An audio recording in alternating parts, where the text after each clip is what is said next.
Independent Commission, IC, ng Office of the President. Dapat irespeto ng Senado at Kongreso kung ano ang magiging resulta nito. Dahil ito ay kapapalooban ng mga retiradong justices, mga abogadong veterano, at iba pang mga taong pinagkakatiwalaan ng Office of the President.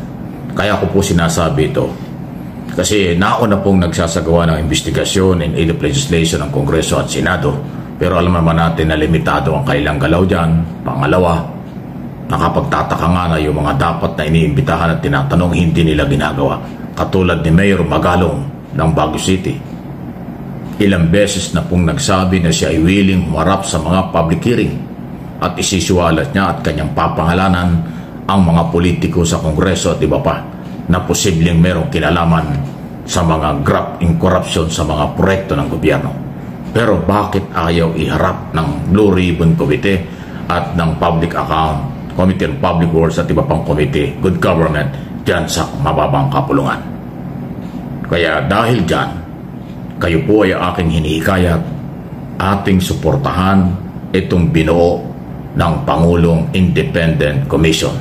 Dahil ito na rin po yung naging tugon doon sa paulit-ulit kong panawagan sa aking mga channel na ang Pangulo ay dapat kumilos. Dapat ang Pangulo ang manguna. Eto na, nagtayo na ng komisyon na mag-iimbestiga. Okay? Office of the President. Mahalaga po yan. Kaya tulungan natin, magpatuloy kayong magbigay ng impormasyon doon sa isumbong mo sa Pangulo sa Luzon, Visayas, Mindanao, dahil malaki ang magiging tulong yan sa Independent Commission, Independent Investigation ng Office of the President related sa balitang yan. Hindi lang po 15. Ang naunang binanggit ni Senator Ping Lacson ay 67 contractors. Yan ay dapat lahat ipakilala, kilalanin at imbestigahan.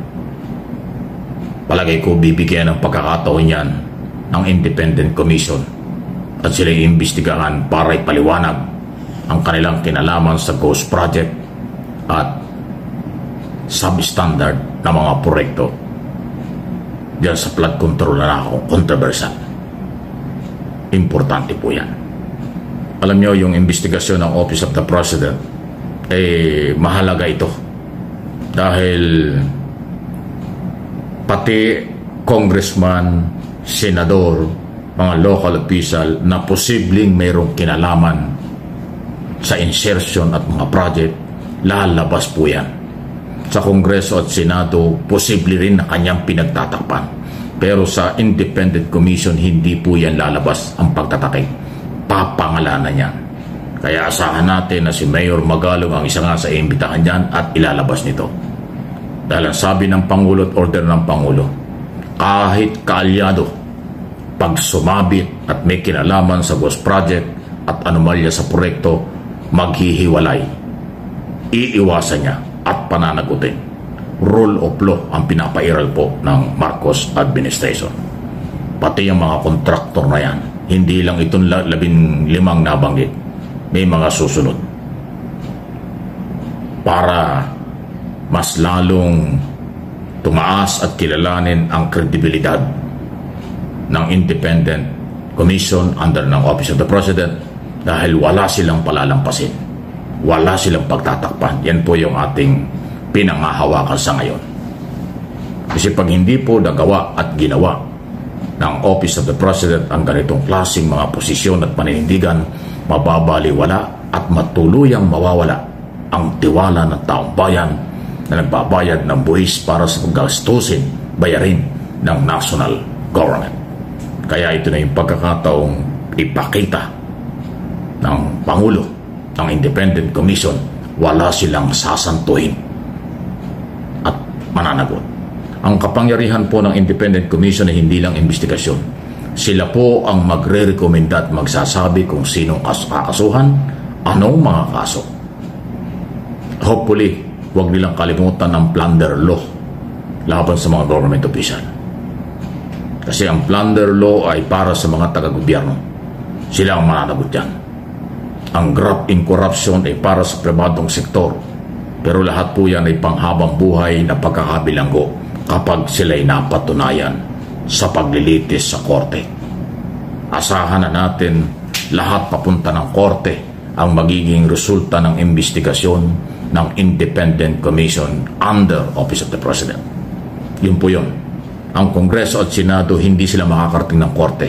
Hanggang in aid of legislation lang yan. Mag-amend, gumawa ng mga bagong batas. At recommendatory lang ang kailang authority sa Office of the Ombudsman, Office of the Department of Justice, yun lang yun. Ang commission o itong Independent Commission, meron silang authority direktang mag-file ng kaso sa kung saan, hindi lang recommendation.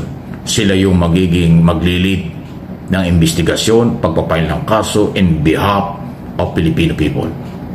Kaya ho, iba ang authority niyang Office of the President. Yan ang mangyayari. Kaya abangan natin.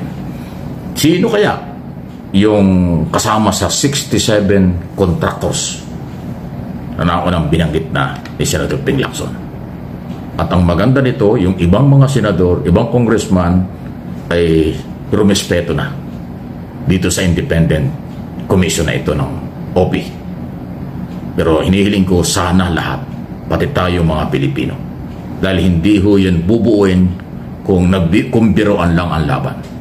Binuo yan dahil seryoso, galit na, piko na si Pangulong Marcos sa sobrang garapal na pagkawala ng daang-daang bilyon or baka trilyon. Hindi lang po sa kasalukuyang gobyerno nangyari, inuulit ko. Nangyari yan sa nakaraang administrasyon pa. Na kung inyong magunita ang pag-amin ni Sara Diskaya, 2026, unang pagkakataon na nakakuha siya ng mga kontrata sa public works. Panahon ni Duterte yan, panahon ni Villar yan, ng mga flood control program. So, 6 na taon na namayagpag siya sa Duterte administration plus 3 years ngayon sa Marcos administration. Nabuo na kasi nag-inspeksyon si Pangulong Marcos ng personal. Nakita ang nakatiwangwang, nasira, binaha at walang sinimulan. Ghost project. Ganong kalupit. Kaya sagrado ang authority at kapangyarihan ng Independent Commission ng Office of the President. Please like and share, subscribe and follow sa hindi pa. Huwag nating pagsawaan itong isyong ito. Kasi pag ito'y binaliwala ng ating mga kabayan, kayo mga followers at supporters ng aking mga channel, pag nawala ito sa inyong kaisipan at nagpabaya tayo, mabubura na lang ang balitang ito. Pabawalan sa isa ang expose na yan at magpapatuloy na naman ang nakawan para matigil tuloy-tuloy labanan ang pagkakamali at labag sa batas. Pinangunahan ni Pangulong Marcos, samahan natin, suportahan natin hanggang sa dulo na sila ay bumagsak lahat sa kamay ng batas.